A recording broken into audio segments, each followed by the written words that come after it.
வாசிக்கலாம். இந்த நாளின் செய்திக்காக எடுத்துக்கொண்ட வசனம் அப்போஸ்தலர் நடபடிகளின் புஸ்தகம் 13ஆம் அதிகாரம் அதனுடைய 6-7 வசனங்களை வாசிப்போம். அவர்கள் பாப்போ பட்டணம் வரைக்கும் தீவை கடந்து வந்தபோது பர்யேசு என்னும்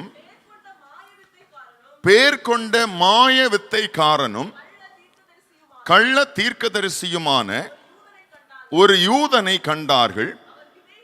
அவன் விவேகமுள்ள மனுஷனாகிய செர்கியு பவுல் என்னும் அதிபதியுடனே கூட இருந்தான்.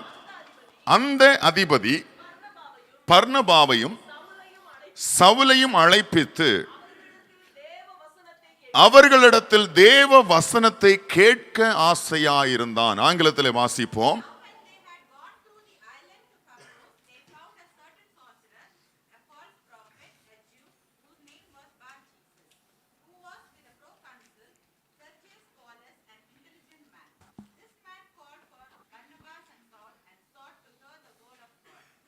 Amen. Praise the Lord. பாப்போ பட்டணத்தில் ஒரு இன்டெலிஜென்ட் மேன் அப்படின்னு சொல்லி நம்ம வாசித்தோம் இல்லையா? ஒரு விவேகமுள்ள ஒரு மனுஷன் இருந்தான். அவனுடைய பேர் என்னவாம்? செர்கியு பவுல் என்று அழைக்கப்படக்கூடிய ஒரு விவேகமுள்ள மனுஷன் இருந்தான். இந்த மனுஷன் எப்படிப்பட்டவன் என்று நாம் பார்த்தோம் என்று சொன்னால், வேதத்தில் நாம் வாசித்த அதே வசனத்தில் சொல்லப்பட்டிருக்கிறது, அவர் ஒரு அதிபதியாக, ஒரு அதிகாரியாக இருந்தார். ரோம அந்த பேரரசின் அதிகாரத்துக்கு கீழாக இருந்த ஒரு அதிகாரமுடைய ஒரு பதவியில் இருந்த ஒரு மனுஷன். Price the lord. இந்த மனுஷனை யார் சந்திக்கிறார்கள்? பவுலும் பர்னபாவும் சந்தித்தார்கள். இல்லை, எதன் மூலமா எப்படி சந்தித்தார்கள் என்று சொன்னால், இந்த செர்கியு பவுலுக்கு ஒரு விருப்பம் இருந்தது. இந்த பவுலையும் பர்னபாவையும் அழைத்து சுவிசேஷ வசனத்தை கேட்க வேண்டும் என்கிற அந்த விருப்பம் உண்டாயிருந்தது. அந்த விருப்பத்தை யார் நிறைவேற்றுகிறார்கள்? பவுலும் பர்னபாவும் நிறைவேற்றினார்கள் என்று சொல்லி நாம் வாசித்த இந்த 2 வசனத்துல நாம் வாசித்தோம். Praise the lord. நாம் வாசித்த 6வது வசனத்துல அவர்கள் பாப்போ பட்டணம் வரைக்கும் தீவை கடந்து வந்த போது அப்படின்னு வாசித்தோம். அவர்கள் அப்படின்னு சொன்னா 1ஆம் வசனத்துல நாம் வாசிக்க முடியும். பவுலும் பர்னபாவும் பாப்போ, அதாவது அவர்கள் சுவிசேஷ பிரயாணத்தை, பவுலினுடைய முதல் சுவிசேஷ பிரயாணம், இதை நோட் பண்ணி வச்சுக்கோங்க. பவுல் பிரயாணம் பண்ண சுவிசேஷ பிரயாணத்தினுடைய முதல் சுவிசேஷ பிரயாணம். இந்த முதல் சுவிசேஷ பிரயாணத்தில் இவர்கள் ஒவ்வொரு இடமாக கடந்து வந்து கொண்டிருக்கிறார்கள். அவர்கள் வந்து கொண்டிருந்த போது அவர்கள் எதுவரையிலும் வந்தார்கள் என்று சொன்னால், பாப்போ பட்டணம் என்கிற அந்த இடம் வரைக்கும் வந்தார்கள். முதல் சுவிசேஷ பிரயாணத்தில், இந்த சுவிசேஷ பிரயாணத்தில் பாப்போ பட்டணத்தில் வந்தபோது முதலாவதாக அந்த பாப்போ பட்டணத்தை குறித்து வேதம் என்ன இன்ட்ரோடக்ஷன் கொடுக்கிறது என்று சொன்னால், அந்த பாப்போ பட்டணம் எதனால் நிரம்பி இருந்ததாம்? கள்ள தீர்க்கதரிசியினால் நிரம்பி இருந்தது என்பதற்கு அதே 6ஆம் அதிகாரம் 6ஆம் வசனத்தில் ஒரு ஆதாரமாக ஒரு மனுஷனை குறித்து கொடுக்கப்பட்டிருக்கிறது. பாப்போ பட்டணத்தில் அவர்கள் வந்தார்கள் என்று சொன்ன உடனேயே அடுத்ததாக அந்த இடத்துல என்ன சொல்லப்படுகிறது என்று சொன்னால், அங்கே பர்யேசு என்று அழைக்கப்படுகிற ஒரு யூதன் இருந்தான். அவன் எப்படிப்பட்டவன் என்று சொன்னால், மாய வித்தை பண்ண, மேஜிக் பண்ணக்கூடியவனும், இன்னும் என்னென்ன பண்ணுவானாம்? கள்ள தீர்க்க தரிசனம் சொல்லுகிறவனுமாக இருந்தான். Price the Lord. இதுதான் பாப்போ பட்டணத்தை குறித்து சொன்ன உடனேயே அங்கே பாப்போ பட்டணத்துடைய ஆவிக்குரிய நிலைமை அங்கே அப்படிதான் இருந்தது. அப்போ அந்த பட்டணத்தில் எப்படிப்பட்டவர்கள் இருக்கிறார்கள்? மேஜிக் பண்ணக்கூடிய அந்த மேஜிக் பண்றவங்களும், கள்ள உபதேசங்களை கொடுக்கிறவர்களும், கள்ள உபதேசங்களுக்கு செவி கொடுக்கிறவர்களும் அந்த பட்டணத்தில் இருந்தார்கள் என்பதற்கு இந்த ஒரு வசனம் ஒரு ஆதாரமாக இருக்கிறது. அடுத்தது பார்த்தீங்க அப்படின்னு சொன்னா, இந்த செர்கியு பவுல் என்கிற இந்த மனுஷன் ஒரு அதிகாரியாக இருந்தான். இரண்டாவது, இந்த செர்கியு பவுலை குறித்து வேதம் என்ன சொல்லுகிறது என்று சொன்னால், he is an intelligent man. ஆங்கிலத்தில் அதுக்கு என்ன போடப்பட்டிருக்கிறதுனா, a man of intelligence அப்படின்னு சொல்லி அங்க போடப்பட்டிருக்கிறது. அப்போ அந்த மனுஷனை குறித்து என்ன சொல்லுகிறார் என்று சொன்னால், இவன் ஒரு இன்டெலிஜென்ட், அதாவது ஒரு விவேகமுள்ள மனுஷன், ஒரு புத்திசாலியான ஒரு மனுஷன். ஹல்லேலூயா.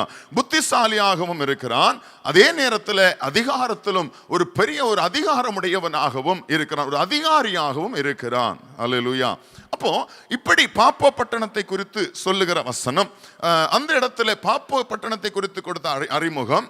அதற்கு பிற்பாடு கடைசியில் நாம் வாசித்தோம் 7ஆம் வசனத்தில், இந்த செர்கியு பவுலுக்கு ஒரு விருப்பம் இருந்தது. என்ன விருப்பம் என்று சொன்னால், பவுல் பர்னபாவை அழைத்து சுவிசேஷ வசனத்தை கேட்க வேண்டும். Price the Lord. அப்போ அந்த விருப்பத்தை யார் நிறைவேற்றுகிறார்கள் என்று சொன்னால், பவுலும் பர்னபாவும் நிறைவேற்றினார்கள் என்று நாம் வாசிக்கிறோம். ஒருவேளை அவர் அதிகாரத்தில் இருந்ததினாலே கூட இவர்கள் இதை நிறைவேற்றி இருக்கிறதற்கும் வாய்ப்பு இருக்கிறது. ஒரு உயர்ந்த அதிகாரி அழைக்கும் போது வீட்டுக்கு வாங்க அப்படின்னு சொல்லி அந்த பட்டணத்தினுடைய ஒரு உயர்ந்த அதிகாரி அழைக்கும் போது நம்மளால என்ன பண்ணுவோம், ஒரு வழக்கமா ஒரு கஸ்டம்ஸ்னு ஒன்று இருக்கு இல்லையா? அப்போ அந்த அதிகாரத்தின் நிமித்தமாக நம்ம என்ன செய்ய வேண்டியதா இருக்கும், போக வேண்டியதா இருக்கும். போன இடத்துல அவர்கள் என்ன பண்ணி இருக்கலாம், நிச்சயமா பவுலையும் பர்னபாவையும் அவர் நல்ல கவனித்திருக்கலாம். Price the Lord. கவனித்து நல்ல பராமரித்து போஜனம் கொடுத்து கவனித்திருக்கலாம். இறுதியில் என்ன நோக்கத்திற்காக அந்த செர்கியு பவுல்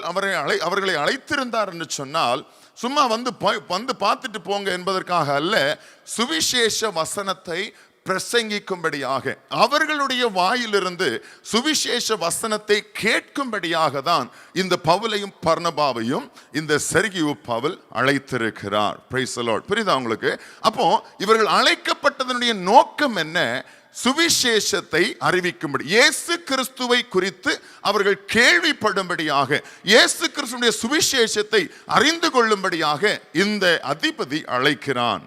பிரைஸ் தி லார்ட். அப்போ இந்த அதிபதியை குறித்து சொல்லப்பட்ட அந்த அறிமுகம் தான் என்னை இந்த செய்தியை எடுக்கும்படியாக ஆவியானவர் என்னை தூண்டினார். Price the Lord. என்னவென்று சொன்னால், இந்த செர்கியு பவுல் அதிபதியாக இருக்கிற இந்த மனுஷன் விவேகம் உள்ள மனுஷனாக இருந்தான், அதாவது புத்திசாலி உள்ளவனாக இருந்தான் என்பதுதான் இங்கே அந்த மனுஷனை குறித்து சொல்லப்படுகிற ஒரு காரியம்.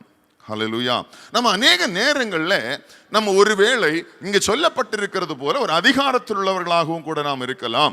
அதே நேரம் இந்த வசனத்தில் சொல்லப்பட்டிருக்கிறது போல நாம் புத்திசாலிகளாகவும் கூட இருக்கலாம். Price the lord. இந்த புத்திசாலியா இருக்கிற இந்த மனுஷனிடத்துல நான் உடனே கண்டுபிடிச்ச அதாவது ஒரு மதியீனமான காரியம் என்னவென்று சொன்னால், இந்த அதிகாரியானவன் கூடவே யாரையும் வைத்திருந்தான். ஹல்லேலூயா. யாரையும் வைத்திருந்தான்? இந்த மாய வித்தைக்காரன் என்று அழைக்கப்படுகிற அந்த மனுஷனையும் பரியேசுவை என்ன செஞ்சிருந்தான்? கூடவே வைத்திருந்தான். Praise the Lord. இப்போ அதிபுத்திசாலியான மனுஷன், புத்திசாலியா இருக்கக்கூடிய இந்த மனுஷன், நல்ல அதிகாரத்தில் இருக்கக்கூடிய இந்த மனுஷன் கூடவே யாரையும் வைத்திருக்கிறான்? இந்த கள்ள தீர்க்க தரிசனம் சொல்லுகிறவனையும், இந்த மாயவித்தை பண்ணுகிற அந்த மேஜிக் பண்ணக்கூடியவனையும் கூட வைத்திருக்கிறான். ஹல்லேலூயா. அப்ப நல்லா கவனிங்க, வேதம் சொல்லுகிறது அவன் மேன் ஆஃப் இன்டெலிஜென்ஸ். ஆனா கூட யாரை வச்சிருக்கிறான்? ஹல்லேலூயா. இப்படி அநேக இடங்கள்ல நம்ம தவறி போகிறோம். நம் மேன் ஆஃப் இன்டெலிஜென்ஸாக நம்ம இருக்கிறோம். அதே நேரம் என்னுடைய இன்னொரு பக்கத்தை நான் பார்த்தேன் என்று சொன்னால், என்னோடு கூட இருக்கிறவர்கள் என்னை விசுவாசத்தை விட்டு வழுவி போகிறவர்கள், என்னை வழுவ பண்ணுகிறவர்களாகவும் இருக்கிறார்கள். ஹல்லேலூயா. அந்த 4-5 வசனத்தை நான் உங்களை தொடர்ந்து வாசிக்க விரும்புகிறேன். வாசிங்க 7ஆம் வசனத்தை திரும்ப.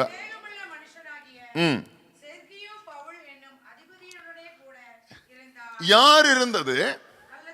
இந்த பரியேசு என்று அழைக்கப்படுகிற மனுஷன் விவேகமுள்ள மனுஷனாகிய செர்கியு பவுலுடனே கூட இருந்தான். வாசிங்க.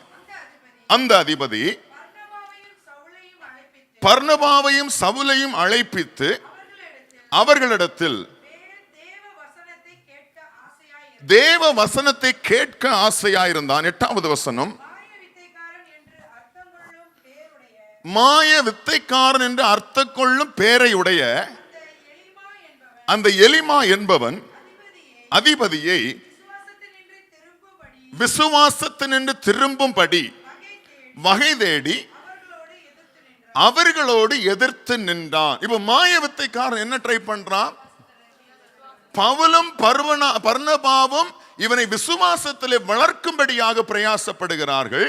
கூடவே இருக்கக்கூடிய, இல்லை என்றால் கூடவே அவன் வைத்திருக்கிற அந்த மாய வித்தைக்காரன் என்ன செய்கிறான்னு சொன்னால், அவருடைய விசுவாசத்தை விட்டு தள்ளி போடும்படியாக, விசுவாசத்தை விட்டு வழுவி போகும்படியாக முயற்சி செய்கிறான். இதுதான் இன்று வரையிலும் இருக்கக்கூடிய ஒரு ஆவிக்குரிய போராட்டம்.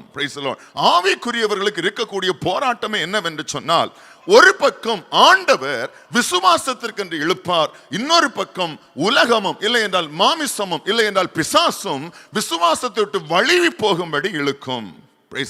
இந்த இடத்துல நம்ம எப்படி இருக்கணும் என்று சொல்லிதான் ஆண்டவர் நம்மோடு கூட பேச விரும்புகிறார். வேதம் சொல்லுகிறது, புத்திசாலிகளாக இருங்கள். இந்த மனுஷனை குறித்து சொல்லும் போது ஒரு புத்திசாலியான மனுஷன், ஆனால் எந்த இடத்துல அவன் தவறி போனான் என்று சொன்னால், பவுலையும் பர்னபாவையும் அழைத்து சுவிசேஷத்தை கேட்க வேண்டும் என்கிற விருப்பம் இருந்தாலும் கூடவே யாரையும் வைத்திருந்தான்? இந்த மாயவித்தக்காரனையும் வைத்திருந்தான். விசுவாசிகளாகி உங்களுக்கு இந்த காலை வேளை ஆண்டவர் சொல்லுகிறார், நாம் ஆண்டவருக்கு முன்பாக ஆண்டவருடைய சமூகத்தில் விசுவாசத்தோடும் நல்ல விசுவாசத்தில் நிற்க வேண்டும் என்று அநேக நேரங்களில் முயற்சி பண்ணுகிறோம். ஆனால் நம்முடைய விசுவாசத்தை வழுவி போகும்படியாக சில நேரங்களில் இப்படிப்பட்ட மாயவித்தை பண்ணுகிறவர்களும் நம்மோடு கூட இருக்கிறதுனாலேயே நாம் விசுவாசத்தை விட்டு வழுவி போகிறோம். ஹல்லேலூயா. விசுவாச போராட்டமும் விசுவாசத்தை விட்டு வழுவி போகக்கூடிய சூழ்நிலைகளும் எல்லாருடைய வாழ்க்கையிலும் வரும். புரியுது? அநேக நேரங்களில் வரும். எப்படி வருகிறது என்பதை நாம் கண்டு அறிய வேண்டியது அவசியமாக இருக்கிறது. ஹல்லேலூயா. இந்த மனுஷனை குறித்து பார்க்கும்போது எந்த விதமான தவறும் இல்லை. எல்லாரும் விரும்புவது போல வசனத்தை கேட்க வேண்டும், பவுல் பர்னபாவுடைய வாயிலிருந்து வசனத்தை கேட்க வேண்டும், விசுவாசத்தில் இன்னும் வளர வேண்டும் என்று அவனுக்கு நல்ல விருப்பம் இருந்தது. ஆனால் அவன் வைத்திருந்த ஒரு மனுஷன், அவன் கூடவே வைத்திருந்த ஒரு நண்பன், இல்லை கூடவே வைத்திருந்த வேலைக்கென்று கூடவே வைத்திருந்த ஒரு மனுஷன் அவனை விசுவாசத்தை விட்டு வழுவி போகும்படியாக முயற்சி பண்ணி கொண்டிருந்தான். கொஞ்சம் சிந்திச்சு பாருங்க. நீங்க விசுவாசத்தில் வளர வேண்டும் என்று நினைக்கும் போது உங்களுடைய விசுவாசத்தை இழுத்து உங்களுடைய விசுவாசத்தில் வழுவி போகும்படியாக ஏதாவது இல்லை என்று யாராவது முயற்சி பண்ணி கொண்டிருக்கிறார் என்று சொன்னால் அவன்தான் உங்களுடைய எதிராளி. ஹல்லேலூயா. ஏன்? அவன் நம்ம கூடவே இருக்கிறவனாக இருக்கலாம், நண்பனாக இருக்கலாம், ஏன் நம்ம கூடவே குடும்ப நடத்துறவங்களா கூட இருக்கலாம். இந்த இடத்துல வேதம் சொல்லுகிறது, புத்திசாலியாக இருங்கள், நீ புத்திசாலியாய் நடந்து கொள்ளுங்கள் என்று வேதம் சொல்லுகிறது. இதை கண்டு அறிய வேண்டியது யார் என்று சொன்னா ஆண்டவர் அல்ல காட்டி கொடுக்க வேண்டியது, இதை கண்டு அறிய வேண்டியது நாம். ஹல்லேலூயா. என்னோடு கூட இருக்கிறவர்கள் விசுவாசத்தில் என்னை வளர்த்துகிறார்களா, விசுவாசத்தில் என்னை உந்தி தள்ளுகிறார்களா, இல்லை என்னை விசுவாசத்திற்கு வழுவி போக பண்ணுகிறார்களா என்பதை கண்டு அறிய வேண்டியது உங்களுடைய வேலை. ஹல்லேலூயா. புரியுதா? நீங்க தான் இதை கண்டு அறியணும். அந்த இடத்துல நம்ம தவறி போவோம் என்று சொன்னால் நம்முடைய விசுவாசத்தை விட்டவர்கள் வழுவி போக பண்ணி விடுவார்கள். ஹல்லேலூயா. வாசிங்க தொடர்ந்து.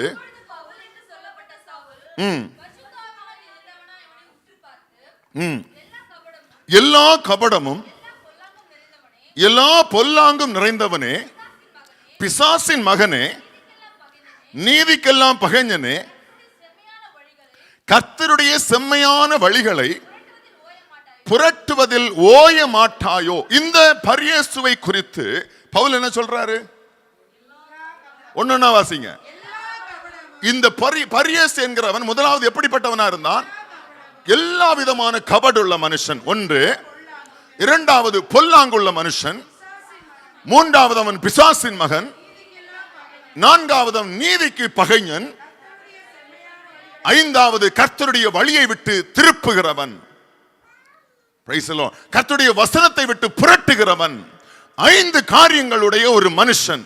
இந்த 5 காரியங்களும் கர்த்தருடைய விசுவாசத்தை விட்டு இந்த செர்கியு பவுலை திருப்புகிற இந்த மனுஷனை விவேகமுள்ள மனுஷனாகிய செர்கியு பவுல் கூடவே வைத்திருந்தான். ஹல்லேலூயா. நல்லா புரியுதா உங்களுக்கு? திரும்ப வாசிங்க அந்த வசனத்தை. எல்லா கபடமும் எல்லா பொல்லாங்கும் நிறைந்தவனே, பிசாசின் மகனே, நீதிக்கெல்லாம் பகைஞனே, கர்த்தருடைய செம்மையான வழிகளை புரட்டுவதில் ஓய மாட்டாயோ. இப்படிப்பட்ட ஒரு மனுஷனை இந்த விவேகமுள்ள மனுஷன் கூடவே வைத்திருந்தான். சிலருக்கு நீண்ட கால நண்பர்களை விட முடியாது. என்னன்னா என்னுடைய பாலிய சிநேகிதர்கள், நாங்க குழந்தையிலிருந்தே ஒன்னாக வளர்ந்தவர்கள், அவங்கள விட்டு விலகணும் நான் சொல்லல. ஆனால் அவர்கள் இப்படிப்பட்ட ஏதோ ஒரு காரியத்தில் அவர்கள் இருப்பார் என்று சொன்னால் அவர்களை விட்டு விலகிதான் ஆக வேண்டும். இல்லை என்று சொன்னால் அவர்கள் உங்களுடைய விசுவாசத்தை வழுவி போக பண்ண அவர்களை கொண்டு அந்த பிசாசானவன் செய்வான். அல்லேலூயா. யாருக்காவது இப்படிப்பட்ட சூழ்நிலைகள் இருக்கா? நான் நம்புறேன் யாராவது இப்படிப்பட்ட காரியங்கள் இருப்பீங்க. அதனால ஆண்டவர் நம்முடனே பேசிட்டு இருக்கிறார். உங்களுடைய விசுவாசத்தை விட்டு வழுவி போகும்படியாக யாரோ ஒருத்தர் ஏதோ ஒரு ரூபத்துல நீங்களா வச்சிருக்கீங்க. ஆனா வேதம் உங்களை குறித்து சொல்லுகிறது a man of intelligence. Praise the Lord. ஆனா நீங்க எப்படிப்பட்டவங்க?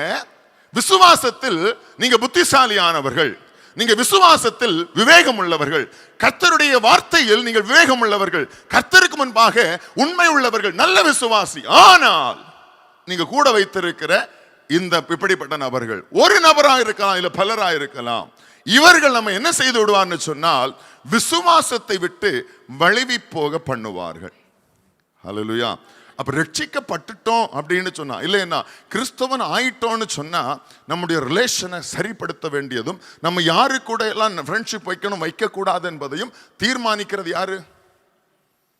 யாரு? ஆண்டவர்களுக்கு கிளாஸ் எடுக்கணுமோ? நம்ம தான் தீர்மானிக்கணும். என்னுடைய விசுவாசத்தை விட்டு ஒரு நண்பன் என்னை வழுவி போக பண்ணுவான் என்று சொன்னால் அவனை வெறுக்கிறதுக்கு வேதம் சொல்லல, ஆனா விட்டு விலக சொல்லுது. ஹல்லேலூயா. அதுக்கப்புறம் அவனை என்ன செய்யணும்? அவனை என்ன செய்யணும்? வெளுக்கணுமா? அவனை விசுவாசத்தின் பிள்ளைகளாக மாற்றணும். அதான் நம்முடைய வேலை. ஹல்லேலூயா. நண்பர்கள் என்னுடைய விசுவாசத்தை விட்டு என்னை விலக பண்ணுவார்னு சொன்னால் விட்டு விலகணும் அப்படிங்கிறது என்ன அர்த்தம் அப்படின்னா, அவங்களுடைய ரிலேஷன் அப்படியே கட் பண்ணிட்டு இனிமே நான் அவங்களோட பேசவே மாட்டேன் அப்படி அல்ல. அவர்களோடு இருக்கக்கூடிய இந்த விசுவாசத்தை விட்டு எந்தெந்த இடத்துல எல்லாம் என் நண்பன் என்னை வழுவி போக பண்ணுகிறானோ அந்த காரியங்கள் எல்லாம் விட்டு விலகிட்டு அதுக்கப்புறம் நம்ம செய்ய வேண்டியது என்னது? என்னுடைய விசுவாசத்தில் அவனை இழுத்து கொண்டு வரணும். அவன் இழுப்புக்கு நம்ம போகக்கூடாது. ஹல்லேலூயா. புத்தி உள்ளவர்கள் அப்படிதான் செய்வாங்க. புரியுதா? அப்ப வேதம் இந்த காலை வேளையில ஆண்டவர் சொல்லுகிறார், புத்திசாலியாக நடந்து கொள்ளுங்கள், புத்தி உள்ள மனுஷர்களாக நடந்து கொள்ளுங்கள். விவேகமுள்ள புத்திசாலியா இருந்த இந்த மனுஷனிடத்துல கூடவே இருந்த மனுஷன் என்ன பண்ணான்னு சொன்னா அவனுடைய விசுவாசத்தை விட்டு வழுவி போக பண்ணினான். கொஞ்சம் யோசிச்சு பாருங்க, இந்த இடத்துல பவுல் மட்டும் வராமல் போனால், இவனுடைய வீட்டுக்கு பவுல் மட்டும் வராமல் போயிருந்தால் என்ன நடந்திருக்கும்? என்ன நடந்திருக்கும்? இந்த மனுஷன் 5 விதமான காரியங்களை வாசித்தோம் இல்லையா? எல்லா கபடமும், எல்லா பொல்லாப்பும், எல்லா விதமான இந்த 5 காரியத்தை நம்ம வாசித்தோம். இவன் இந்த 5 காரியத்தையும் கொண்டு இந்த அதிபதியை, விவேகமுள்ள மனுஷனை கெடுத்து தேவனை விட்டு பின்வாங்க பண்ணி இருப்பான். இதுதான் நம்முடைய சில ரிலேஷன் பண்ணும். ஹல்லேலூயா. முடிவு என்ன அப்படின்னா நம்ம தேவனை விட்டு விலக்கி கொண்டு போய் விடுவார்கள். Price the Lord. புத்தியா இருக்க வேண்டியது யாரு? நம்ம தான் புத்திசாலியா இருக்கணும். ஹல்லேலூயா. இங்க பவுல் வந்தது நிமித்தமாக இந்த மனுஷனிடத்திலிருந்து இந்த பவுலுக்கு என்ன பண்ணுச்சு? சர்கியு பவுலுக்கு என்ன கிடைத்தது? விடுதலை கிடைத்தது. அதாவது இந்த மனுஷனை குறித்து இந்த செர்கியு பவுல் எப்ப அறிந்தான் அப்படின்னா, பவுலும் பர்னபாவும் வீட்டுக்கு வந்து சுவிசேஷத்தை பிரசங்கித்த அந்த வீட்டுக்கு வந்ததுனால அறிந்து கொண்டான் இவன் எப்படிப்பட்ட மனுஷன் சொல்லி. சில நேரங்கள்ல நமக்கு தெரியாது நம்மோடு கூட இருக்கிறவர்கள் எப்படிப்பட்டவர்கள். ஹல்லேலூயா. கூடவே இருப்பாங்க, எல்லாவற்றிலும் கூடவே இருப்பாங்க, ஆனா அவங்க எப்படிப்பட்டவர்கள் சொல்லி அறிய வேண்டியது நம்முடைய புத்திசாலித்தனத்துல. ஆமென். நான் பேசும்போது, நான் ஆவிக்குரிய காரியத்துக்கு என்று பிரயாசப்படும் போது எனக்கு குறுக்க வந்து நிக்கிறான்னு சொன்னா அவன் தான் பிசாசு. நான் விசுவாசத்தில் வளராதபடி, நான் ஆவிக்குரிய வாழ்க்கைக்கு வளர்ந்து போகாதபடி, ஒரு படி மேலே போவதற்கு தடையாய் ஒருவன் வந்து நிற்பான் என்று சொன்னால், ஏன் அது நம்ம கூட இருக்கிறவனாகவே இருக்கலாம், கூட இருக்கிறவளாகவே இருக்கலாம், அவன் தடையாய் வந்து நிற்பான் என்று சொன்னால் அவன் தான் பரியேசு. ஹல்லேலூயா. சிலர் யோசிப்பாங்க, இயேசுங்கிற பேரெல்லாம் வச்சிருக்கிறான், அப்ப அவன் எப்படி? இவனை குறித்து என்ன சொல்லுகிறது வேதம்? அவன் ஒரு யூதன். அப்போ அழைப்பின்படி அவன் யாரு? யூதன், இஸ்ரவேலன். அப்ப வழிதப்ப பண்றது யாரு? இஸ்ரவேலனே, அதாவது சபையில் இருந்தவங்களே. இல்லைன்னா கர்த்தருடைய பிள்ளைகளே. நம்ம சில நேரத்துல இவங்க எல்லாம் கிறிஸ்தவங்க தான், இவங்க எல்லாம் ஆவிக்குரியவங்க தான் சிலரோட ஃப்ரெண்ட்ஷிப் வச்சிருப்போம். புரியுதா? நம்ம எதனால அவங்ககிட்ட ஃப்ரெண்ட்ஷிப் வச்சிருப்போம்னா, அவங்களுடைய பேர் கிறிஸ்தவ பேரா இருக்கும், அவங்க ஒருவேளை சபைக்கு போறவங்களா இருப்பாங்க, சில நேரம் ஜபிக்கிறவங்களா கூட இருப்பாங்க. ஆனால் சில சூழ்நிலைகளிலே அவர்கள் என்னுடைய விசுவாசத்தை விட்டு வழுவி போவதற்கு அவர்களே காரணமா இருப்பார்கள். ஹல்லேலூயா. இப்ப இந்த இடத்துல யாரு ஞானமா இருக்கணும்? யார் ஞானமா இருக்கணும்? நீங்க தான். அவங்களை நம்ம பகை உண்டாக்க கூடாது. ரொம்ப கவனமா இருக்க வேண்டியது, அவங்கள்ட்ட என்ன செய்யக்கூடாது? பகை உண்டாக்க கூடாது. பகை உண்டாக்குனீங்கன்னு சொன்னா அது வேற மாதிரி கொண்டு போயிடும். புரியுதா? ஆனா இந்த இடத்துல ஞானம் உள்ளவர்களாகவும் புத்தியாகவும் அவங்களை நம்ம உறவை விட்டு நம்ம என்ன செய்யக்கூடாது? நம்ம பகை விட்டு பிரிந்து போவதல்ல, அந்த விசுவாசத்தை விட்டு என்னை இழுக்கிற காரியத்தில் விலகிறணும். அதே நேரம் அவங்களை விசுவாசத்தில் கொண்டு வர்றதுக்கு நீங்க தான் முயற்சி பண்ணணும். ஆண்டவர் உங்ககிட்ட தான் கேட்பார். ஹல்லேலூயா. இப்ப பவுல் என்ன செய்கிறாருன்னு சொன்னா வாசிங்க.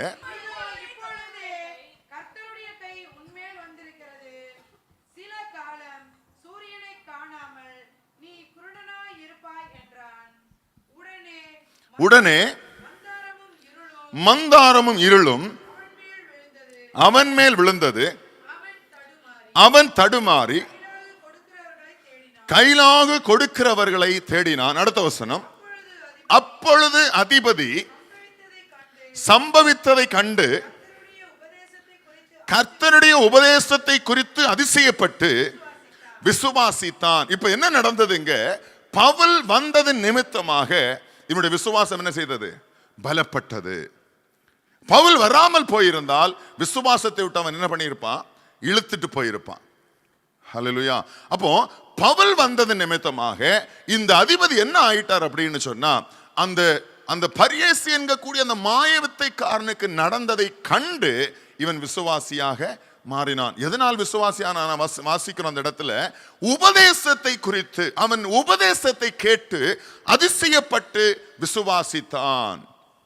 ஹல்லேலூயா.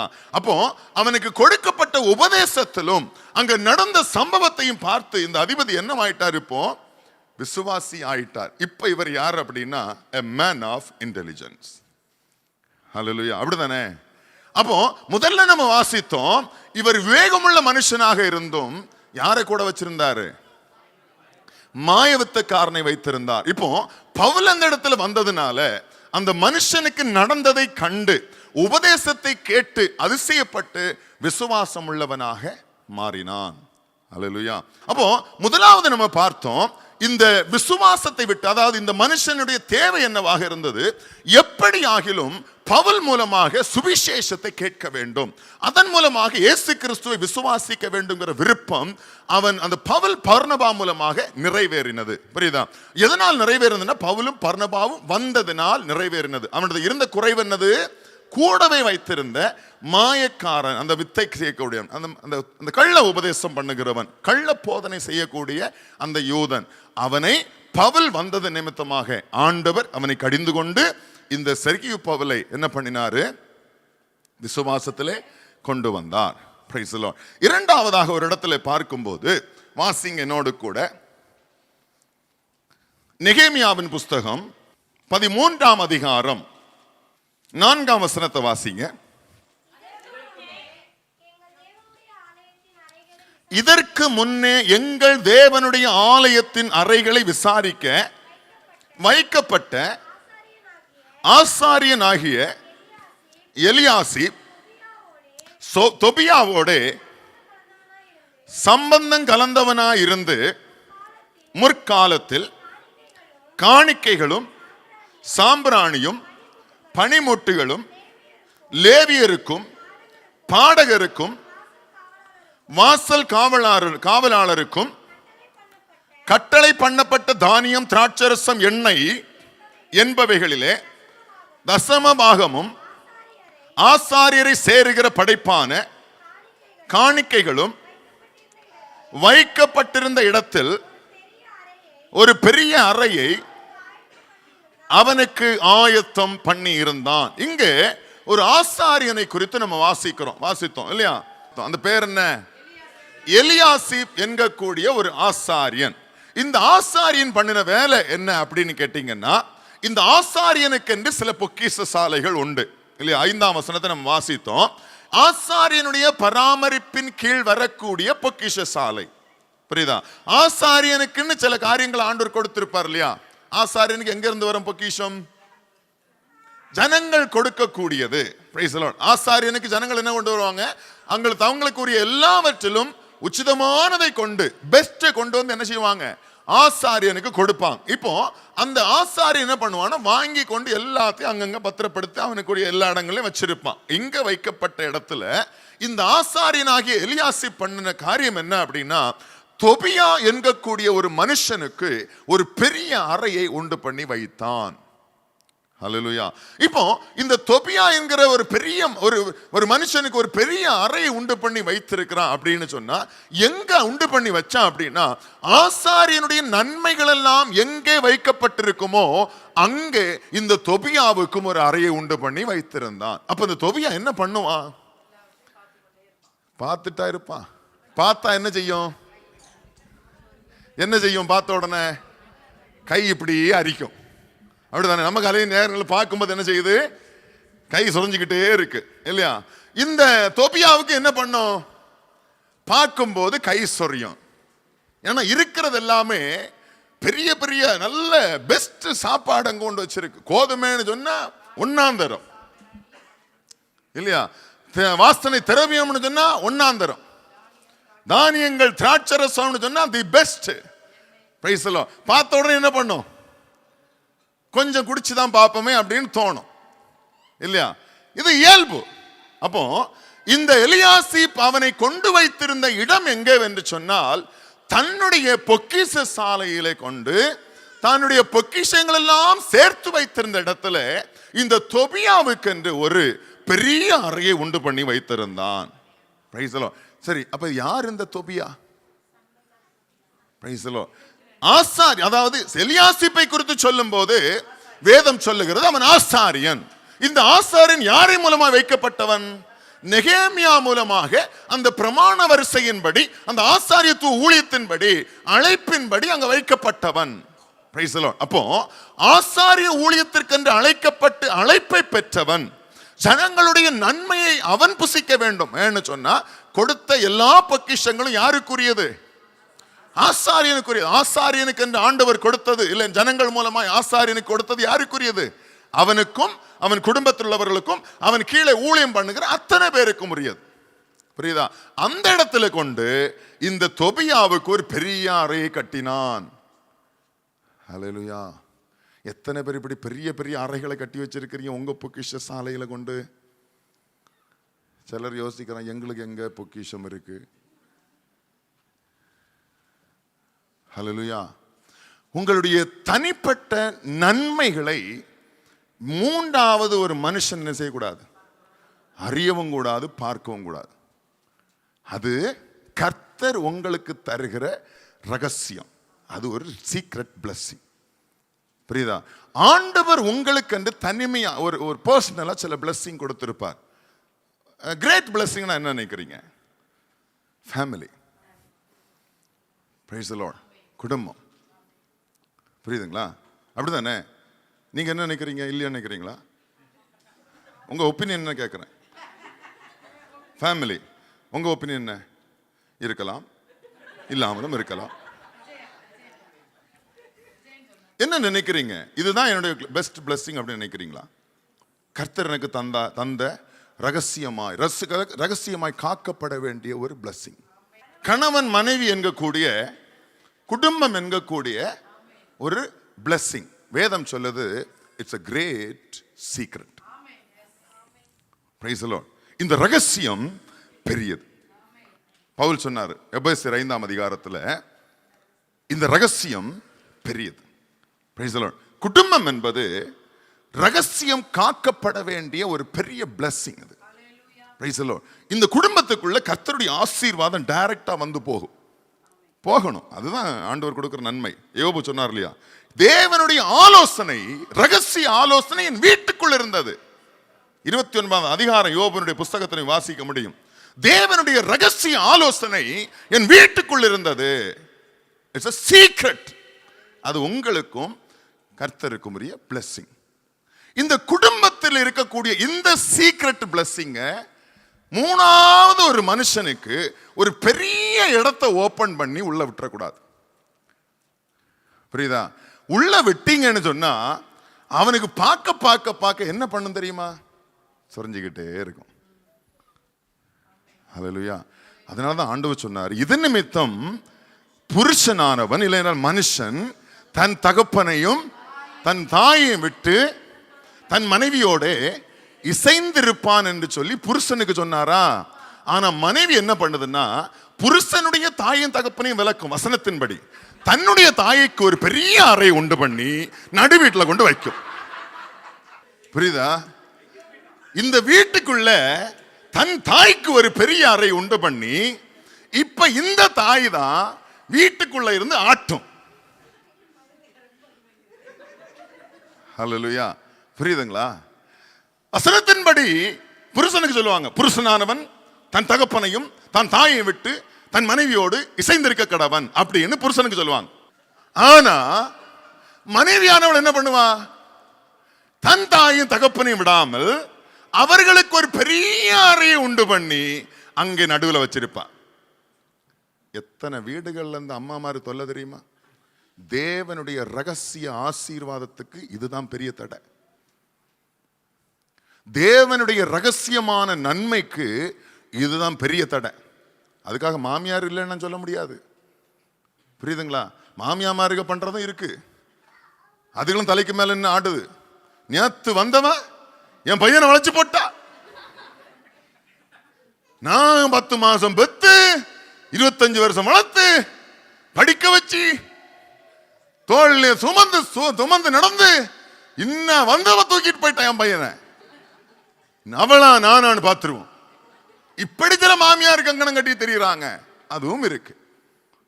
அல்லேலூயா. ஆனால் குடும்பம் என்பது தேவனுடைய ரகசியம். இந்த ரகசியம் காக்கப்பட வேண்டியது அவசியம். புரியுதா? இந்த இடத்துல மூணாவது ஒரு மனுஷனுக்கு பெரிய அறையை உண்டு பண்ணி நீங்க வைத்தீங்கன்னு சொன்னா உங்களையும் கெடுத்து உங்களுடைய எல்லா நன்மையும் கெடுத்து போடும். அல்லேலூயா. ஒரு சிலருக்கு நம்ம சகோதரருடைய வீக்னஸ் சொல்றேன், இவங்களுக்கு பொழுது போகலைங்கிறதுனால இன்னொருத்தருக்கு போன் பண்ணி தன்னுடைய மனைவியை குறித்து குறை பேசுறது, அவருடைய மனைவியை குறித்து இவர்கிட்ட பேசுறது, இவருக்கு மனைவியை குறித்து அவர்கிட்ட பேசுறது. Price the Lord. என்ன காரணம் அப்படின்னா இவங்களுக்கு பொழுது போகல.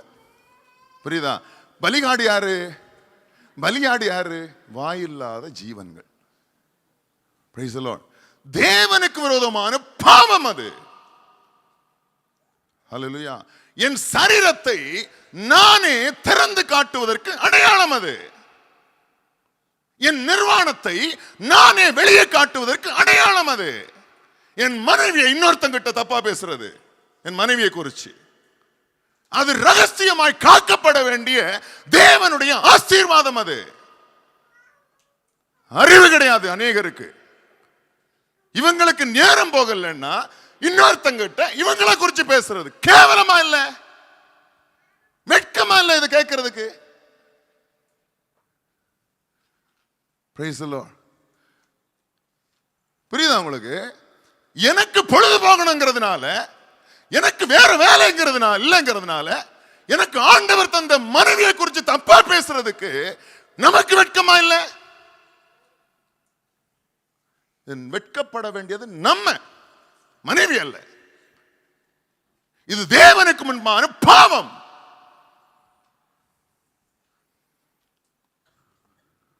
ஹல்லேலூயா.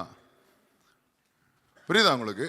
அப்போ என்னுடைய ரகசியத்துல, எனக்கு கர்த்தர் தந்த ரகசிய ஆசீர்வாதத்துல மூணாவது மனுஷனுக்கு என் மனைவியை குறித்தோ என் மனைவியினுடைய ரகசியமோ வெளியே போகக்கூடாது. அது புருஷனுடைய கடமை. அது அவனோட கர்த்தர் இருப்பார். இன்னொருத்திக்கிட்ட போய் புருஷன் மனைவியை பத்தி பேசுறது எவ்வளவு ஒருத்தி, அவளுக்கு நேரம் போகணும், இவனுக்கு நேரம் போகணும், இவனுக்கு கொஞ்ச நேரம் இழிக்கணும். அதுக்கு வேண்டி என் மனைவி இப்படி பாத்துக்குங்க, என் மண்டாட்டி இப்படி பாத்துக்குங்க, கேவலமா இல்ல? ஹல்லேலூயா. புரியுதா உங்களுக்கு? இது ரகசியமாய் காக்கப்பட வேண்டிய ஆசீர்வாதம். இது நீ உன் மனைவியை பத்தி இன்னொருத்தங்கிட்ட தப்பா சொன்னேன்னு சொன்னா நீ உன் நிர்வாணத்தை வெளியே காட்டுகிறாய். நீ சபிக்கப்பட்டு போவாய். நீ கர்த்தர் உங்களுக்கு எச்சரிப்பாகவே சொல்லுகிறார். தேவன் கொடுக்கிற ரகசிய ஆசீர்வாதம் ரகசியமாதான் பாதுகாக்கப்படணும். யாருங்க குறை இல்லாத ஆளு? யார் குறை இல்லாத மனுஷங்க? இங்க யார் குறை இல்லாம நீங்க யாரு பாத்திர முடியுமா? என்ன குறை இல்லாம எனக்கு கண்டுபிடிச்ச முடியுமா? என்கிட்ட ஒரு குறை இல்லைன்னு உங்களால் சொல்ல முடியுமா? இல்ல என்னால சொல்ல முடியுமா? இல்ல உங்ககிட்ட ஒரு குறை இல்லைன்னு என்னால சொல்ல முடியுமா? குறைய பார்த்துக்கிட்டு இருந்தோம்னா குறை மட்டும் தான் கண்ணுக்கு தெரியும். ஆண்டவர் குறையை காண ஆரம்பிச்சாருன்னா ஒரு பயல உயிரோடு இருக்க மாட்டீங்க. ஆனால் ஆண்டவர் குறையை பார்க்காதபடி கிருபையா இருக்கிறார், ஆசீர்வாதத்தை தருகிறார். இவங்க எல்லாம் பெரிய ஓகேங்க. ரொம்ப சாதாரணமா அப்படி பேசிடுறது. நான் பெரிய பேசுறதுக்கு முன்னாடி நீ யார் ஃபர்ஸ்ட்? நீ எப்படிப்பட்ட ஆளு யோசிச்சு பார்த்திருக்கியா? நீ உன்னால வீட்டுக்கு அத நன்மை இருந்திருக்கா? மனைவி உன்னால் சந்தோஷப்பட்டிருக்காளா? உன் பிள்ளை உன்னால் சந்தோஷப்பட்டிருக்குதா? உன் குடும்பம் உன்னால் சந்தோஷப்பட்டிருக்குதா? நீ எதை வச்சு பேசுற உன் மனைவிய? ஹல்லேலூயா. மனைவி என்பவள் கனப்படுத்த வேண்டியவள், பத்திரமா பாதுகாக்கப்பட வேண்டியவள், ரகசியமா வச்சு பாதுகாக்கப்பட வேண்டியவள். She is my own body. அதே போலதான் கணவனும். கர்த்தர் கொடுத்த ஆசீர்வாதம் இது. வேதம் ஆலயத்தில் போய் நிக்கிறோம் இல்லையா? வாழ்விலும் தாழ்விலும் குறையிலும் எல்லாத்திலும் ஒன்னா நிப்போம் சொல்றோம் இல்ல? அவட்ட குறை இருக்குமே. அவட்ட ஒரு குறையை பார்த்தா உங்ககிட்ட 10 குறை இருக்குமே. நீ அதை ஒரு நாள் பார்க்க மாட்டேங்கிற. நீ தோபியாவுக்கு பெரிய இடத்தை உண்டு பண்ணி கொடுக்கிற. நீ எல்லா ரகசியத்தையும் வெளிச்சம் போட்டு காட்டுற. நீ கேவலமா இல்ல உனக்கு? இந்த தொபியா யார் அப்படின்னா, முதலாவது வசனத்தை வாசி. 13:1. அன்றைய தினம் ஜனங்கள் கேட்க மோசேயின் புஸ்தகத்தை வாசித்தார்கள். அதிலே அம்மோனியரும் மோவாபியரும் இஸ்ரவேல் புத்திரருக்கு அப்பமும் தண்ணீரும் கொடுக்க எதிர்கொண்டு வராமல் அவர்களை சபிக்க அவர்களுக்கு விரோதமாய் பிழையாமை கூலி பொருத்தி கொண்டபடியினால் அவர்கள் என்றைக்கும் அவர்கள் அந்த சாபத்தை ஆசீர்வாதமாக திருப்பின உங்கள் தேவனுடைய சபைக்கு உட்படலாகாது என்று எழுதியிருக்கிறதாக காணப்பட்டது. ஆகையால் அவர்கள் அந்த கட்டளையை கேட்ட பொழுது பல ஜாதியான ஜனங்களை எல்லாம் இஸ்ரவேலை விட்டு பிரிந்து போனார்கள், பிரித்து விட்டார்கள். ஹல்லேலூயா. புரியுதா? அம்மோனியனும் மோவாபும் இஸ்ரவேலின் தேவனுடைய எல்லைக்குள்ளே வரலாகாது. Price the Lord. குடும்பம் என்பது கர்த்தருடைய ஆலயம். வேதம் சொல்லுகிறது, 2 பேர் 3 பேர் ஒருமனப்பட்டு என் நாமத்தினால் எங்கே கூடியிருப்பீர்களோ அவர்கள் மத்தியில் நான் இருக்கிறேன். உன் வீட்டுக்குள்ள 2 பேரோ 3 பேரோ அவருடைய நாமத்தில் கூடியிருக்குன்னு சொன்னா அதுதான் ஆலயம். அங்கே கர்த்தர் வாசம் பண்ணுவார். அப்போ உன் ஆலயத்தின் என்ன செய்யக்கூடாது? கெடுக்க கூடாது. அந்த ஆலயத்துக்குள்ள அம்மோனியனையும் மோவாபியனும் உள்ள வரக்கூடாது. ஹல்லேலூயா. இது எங்க எழுதப்பட்டதுன்னு சொன்னா உபாகமத்தின் புஸ்தகம் 23ஆம் அதிகாரம் 3ல இருந்து வாசிங்க.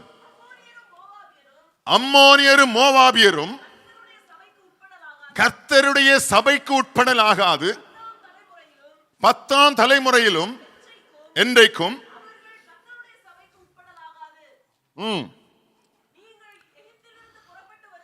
நீங்கள் எகிப்திலிருந்து புறப்பட்டு வருகிற வழியிலே அவர்கள் அப்பத்தோடும் தண்ணீரோடும் உங்களுக்கு எதிர்கொண்டு வராதது நிமித்தம் உன்னை சபிக்கும்படியாய் மெசொப்பொத்தாமியா ஊராகிய பிலேயாமுக்கு கூலி பேசி அவனை அழைப்பித்தது நிமித்தம் இப்படி செய்ய வேண்டும். ஆண்டவர் மோசேயின் மூலமா எழுதி வைத்த பிரமாணம். Price the Lord. அம்மோனும் மோவாபும் இஸ்ரவேல் ஜனங்களை சபிக்கும்படியாக கூலி பொருத்தினவர்கள். அவன் என்ன செய்யக்கூடாது? கர்த்தருடைய சபைக்கு அவன் உட்படலாகாது. ஹல்லேலூயா. இங்க வாசிக்கிறோம், இந்த எலியாசிப் என்கிற ஆசாரியன் தொபியாவுக்கு தன்னுடைய பொக்கிஷ சாலையின் அருகிலே ஒரு பெரிய அறையை உண்டு பண்ணி வைத்தான். Price the lord. இது எப்ப நடந்ததுன்னு கேட்டீங்கன்னு சொன்னா, நெகேமியா சொல்றாரு, நெகேமியா இல்லாத காலத்தில். நமக்கு தெரியும், இஸ்ரவேலின் அதாவது எருசலேமின் அலங்கத்தை கட்டினது யாரு? நெகேமியா.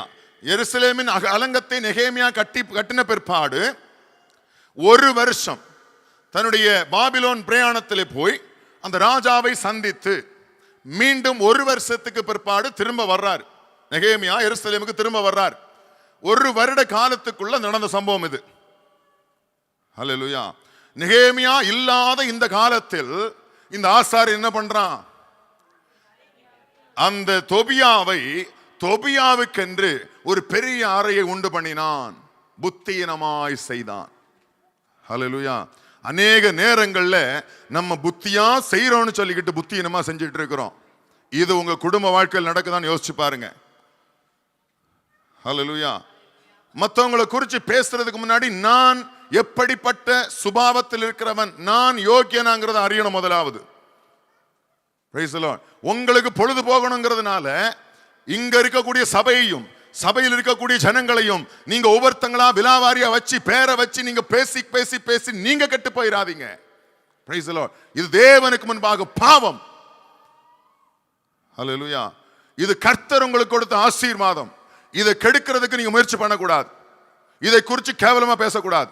அது உன் மனைவியா இருந்தாலும் சரி, உன் சபையா இருந்தாலும் சரி, எல்லா இடமும் குறை உண்டு. குறை இல்லாத இயேசுவினிடத்துல ஒரு மனுஷன் வந்து நல்ல போதகரேன் அப்படின்னு சொல்லி கூப்பிட்டான். யார் சொன்னா இயேசு நல்ல போதகர் இல்லைன்னு? உங்களை சொல்ல முடியுமா இயேசு நல்லவர் இல்லைன்னு? ஆனா இயேசு என்ன சொன்னாரு? என்னை நல்லவன் என்று சொல்லாது. ஏன்? அவர் மாமிசத்தில் இருந்தார். மாமிசத்தில் இருக்கிற ஒருவனும் நல்லவன் அல்லாததினால் என்னை நியாயம் தீர்க்க ஒப்புக்கூடாதையும் சங்கீதக்காரன் விண்ணப்பம் பண்ணினான். Price the Lord. நம்ம பேசுறதுக்கு முன்னாடி நான் யோக்கியனான்னு யோசிக்கணும். யாரை குறித்து பேசுறதுக்கு முன்னாடி சரி, நம்ம அந்த இடத்துல நம்மளை வச்சு பார்க்கணும். நான் யோக்கியனா? வசனம் சொல்லுது, ஒரு சகோதரனை மூடனே என்று நீ சொல்லுவாயானால் நீ நீதிக்குள்ள பிரவேசிக்கிறவன் அல்ல, எரி நரகத்திலே பிரவேசிக்கிறவன் நீ. இது எல்லாருக்கும் தான். அது சகோதரனோ சகோதரியோ, என் சபையோ, என் ஊழியக்காரனோ, என் சபையில் வரக்கூடிய விசுவாசியோ, whoever may be, யாரா வேணா இருக்கட்டும், கவனமுள்ளவங்களா இருக்கணும். என்னுடைய பொக்கிஷ சாலை என்பது ஆண்டவர் எனக்கு தந்திருக்கிற ரகசியமான ஆசீர்வாதம். புரியுதா? இந்த எலியாசிப்ங்கிற ஆசாரியன் என்ன பண்ணா அப்படின்னா, அவன் அழைப்பின்படி ஆசாரியன், நெகேமியாவால் அமர்த்தப்பட்டவன். திரும்பவும் ஆலயம் எழுப்பி கட்டப்பட்டு அலங்கமெல்லாம் முடித்து அவனை ஊழியத்திற்கு திரும்ப ஏற்படுத்தப்பட்ட ஒரு உன்னதமான ஊழியக்காரன். பண்ணின வேலை என்னது?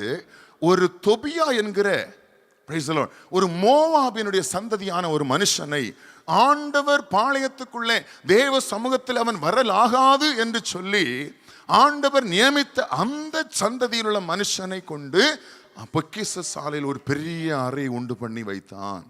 Price the Lord. நெகேமியா வந்தா என்ன நடந்திருக்கும்? வாசிங்க.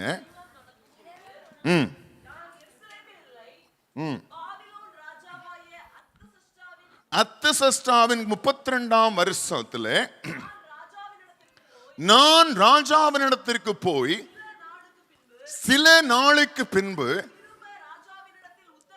திரும்ப ராஜாவினிடத்தில் உத்தரவு பெற்றுக்கொண்டு எருசலேமுக்கு வந்தேன். அப்பொழுது எலியாசிப்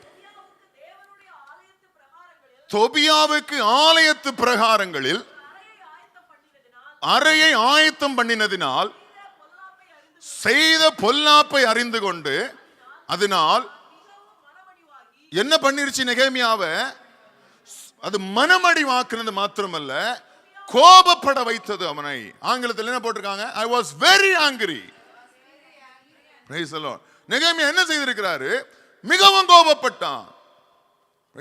அது மிகவும் வருத்தத்தை கொடுத்தது அவனுக்கு. அதான் நான் சொன்னேன், எவ்வளவு நம்ம பார்த்து பார்த்து ஒவ்வொரு காரியத்தையும் ஏற்படுத்தி வைக்கும் போது திடீர்னு ஒரு அஞ்ஞானமாய் ஒரு புத்தி இல்லாத ஒரு காரியம் செய்யும் போது என்ன வரும்? பரிசுத்தவான்களுக்கு கோபம் வரும். ஏன்னா அந்த வலி அவங்களுக்கு தான் தெரியும். இதை திரும்ப எடுப்பித்து கட்டுவதற்கு என்ன பாடுபட்டாம் என்பது அவனுக்கு தான் தெரியும். சும்மா இருக்கிற ஆசாரியனுக்கு தெரியாது அது. அதை எழுப்பி நிறுத்துவதற்கு நெகேமியா என்ன பாடுபட்டிருப்பான்? அல்லேலூயா. ரொம்ப சிம்பிளா நெகேமியா இல்லாத காலம் பார்த்து தொபியாவை கொண்டு உள்ள வச்சான். அல்லேலூயா. தொபியா என்ன செஞ்சாங்க தெரியுமா? சன்பல்லாத்தும் தொபியாவும் செருபாபேல் ஆலயத்தை கட்ட எழும்பின போது எதிர்த்து நின்றாங்கல்ல, ஆலயத்தை கட்ட விடாதபடி தடுத்தவர்கள். கடைசி வரையிலும் ஆலயம் கட்டப்படாதபடி தடை பண்ணினவன். அல்லேலூயா.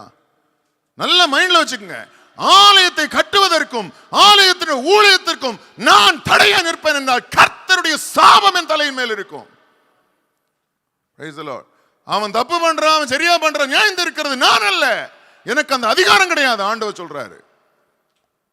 அல்லேலூயா. ஒரு முறை ஒரு சபையினுடைய செயலாளர் ஒரு போதகரை அவர் முன்னாடி இது மாதிரி நிற்கும் போது கீழறங்கடா அப்படின்ட்டார். இது நடந்த சொன்ன கண்ணால பார்த்தது.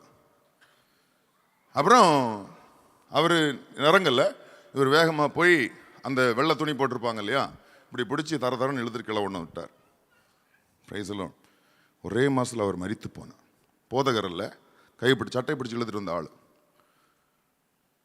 ஒரே மாதத்தில் மரித்து போனார். துர்மரணம் அது. நான் அந்த பாஸ்டர் சரியா பண்ணாரா, பாஸ்டர் தப்பு பண்ணாரான்னு நியாயம் தீர்க்க நான் சொல்லலை, புரியுதா? வேதம் சொல்லுது, ஒருத்தன் அவருடைய வேலைக்குன்னு சொல்லி அவன் படிச்சு வந்தானோ, அபிஷேகம் பெற்று வந்தானோ, அழைப்பை பெற்று வந்தானோ, அவனுடைய அழைப்பின்படி வந்துட்டான். நான் என்ன செய்யக்கூடாது? அவனுடைய அழைப்பில் நின்று நியாயம் தீர்க்கக்கூடாது. என்ன அப்படின்னா, அவன் மேல் அந்த அழைப்பு இருக்கு, அவருடைய நாமம் இருக்கு, அவருடைய அபிஷேகம் இருக்கு, புரியுதா? அவனை முழுவதுமா பொறுப்பெடுக்கிறது யார் தெரியுமா? கர்த்தர். அவன் நல்லது பண்ணா நல்லா இருப்பான், கெட்டது பண்ணா அவர் தான் நியாயம் தீர்ப்பார். அந்த எல்லா நியாய தீர்ப்பும் அவர் கையில் வச்சிருக்கிறார். ஒரு பாஸ்டரும் தப்பு பண்ணி தப்பிக்க முடியாது, மைண்ட்ல வச்சுக்கோங்க. அதுக்காக நீங்க அவங்களுடைய ஜட்ஜ்மெண்ட்டை கையில் எடுத்துறாதீங்க. Price the Lord. அவன் தப்பிடுவான். ஏன்னு சொன்னா வேதம் சொல்லுது, அவன் அழைக்கப்பட்டோம் பார்த்தீங்களா, உங்களுக்குள்ள ஃபேவரை பார்க்கல, அவன் மேல ரொம்ப ஃபேவரா இருப்பார் ஆண்டவர். கடினமாகவும் இருப்பார், அதே நேரம் அவன் மேல ஃபேவராகவும் இருப்பார். நம்மளை அடிப்பார், அவனை விட்டுருவார். நிறைய பேருக்கு தெரியும் வாங்கி கட்டினதெல்லாம், புரியுதா? தெரியும், அனுபவம் இருக்கும். Price the Lord. யார் தப்பு பண்ணாலும் அது தப்பு சரி, நீங்க சரியா இப்படி பண்ணு, எனக்கு அந்த ரைட்ஸ் கிடையாது, புரியுதா? நெகேமியா வந்து எலியாசிப்பை பிடிச்சு போட்டு அடிக்கல. அவர் எவ்வளவு ஞானமா பண்ணார் தெரியுமா? கோபம் வந்துச்சு, மிகவும் கோவப்பட்டான், வருத்தப்பட்டான். எலியாசிப் என்கிற ஆசாரியனை கூப்பிட்டு அடிக்கல, கூப்பிட்டு அவன் சண்டைக்கு நிக்கல. ஏன்டா இப்படி பண்ணன்னு கேட்கல. என்ன பண்ணா? அறைக்குள் இருந்தவைகளை வாசிங்க.